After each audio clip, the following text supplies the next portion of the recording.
अथाष्टमोऽध्यायः। अर्जुन उवाच किं तद्ब्रह्म किमध्यात्मं किं कर्म पुरुषोत्तम अधिभूतं च किं प्रोक्तम् अधिदेवं किमुच्यते। अधियज्ञः कथं कोत्र देहेऽस्मिन् मधुसूदन प्रयाणकाले च कथं ज्ञेयोऽसि नियतात्मभिः।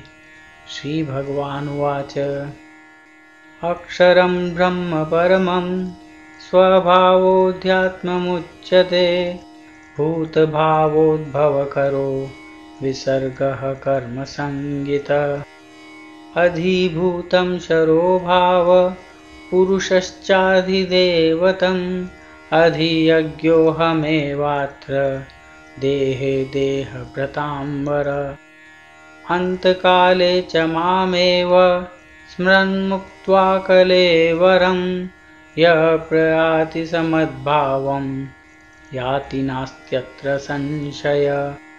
यं यं वापि स्मरन् भावं त्यजत्यन्ते कलेवरं तं तमेवेति कौन्तेय सदा तद्भावभावितः। तस्मात् सर्वेषु कालेषु मामनुस्मरयुध्य च मय्यर्पितमनो बुद्धिर्मामे वेश्यस्य संशयम्। अभ्यासयोगयुक्तेन चेतसा नान्यगामिना परमं पुरुषं दिव्यं याति पार्थानुचिन्तयन्। कविं पुराणम् अनुशासितारम् अणोरणीयान् समनुस्मरेद्य सर्वस्य धातारमचिन्त्य रूपम् आदित्यवर्णं तमसः परस्तात् प्रयाणकाले मनसाचलेन भक्त्या युक्तो योगबलेन चैव भ्रुवोर्मध्ये प्राणमावेश्य सम्यक् सतं परं पुरुषमुपेति दिव्यम्। यदक्षरं वेदविदो वदन्ति विशन्ति यद्यतयो वीतरागा यदिच्छन्तो ब्रह्मचर्यं चरन्ति तत्ते पदं संग्रहेण प्रवक्ष्ये। सर्वद्वाराणि संयम्य मनोहृदि निरुध्य च मूर्ध्याधायात्मनः प्राणमास्थितो योगधारणाम्। ओमित्येकाक्षरं ब्रह्म व्याहरन् मामनुस्मरन् यः प्रयाति त्यजन् देहं स याति परमां गतिम्। अनन्यचेता सततं यो मां स्मरति नित्यशः तस्याहं सुलभः पार्थ नित्ययुक्तस्य योगिना। मामुपेत्य पुनर्जन्म दुःखालयम् अशाश्वतं नाप्नुवन्ति महात्मानः संसिद्धिं परमां गता। आब्रह्मभुवनालोका पुनरावर्तिनोऽर्जुन मामुपेत्य तु कौन्तेय पुनर्जन्म न विद्यते। सहस्रयुगपर्यन्तम् अहरत् ब्रह्मणो विदुः रात्रिं युगसहस्रान्तां देहोरात्रविदो जना। अव्यक्ताद्व्यक्तयः सर्वा प्रभवन्त्यः रागमे रात्र्याग्मे प्रलीयन्ते तत्रैवाव्यक्तसंज्ञके।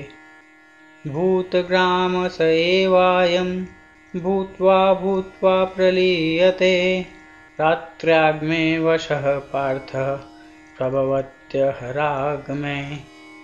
परस्तस्मात् भावोऽन्यो व्यक्तो व्यक्तात् सनातनः यः सर्वेषु भूतेषु नश्यत्सु न विनश्यति।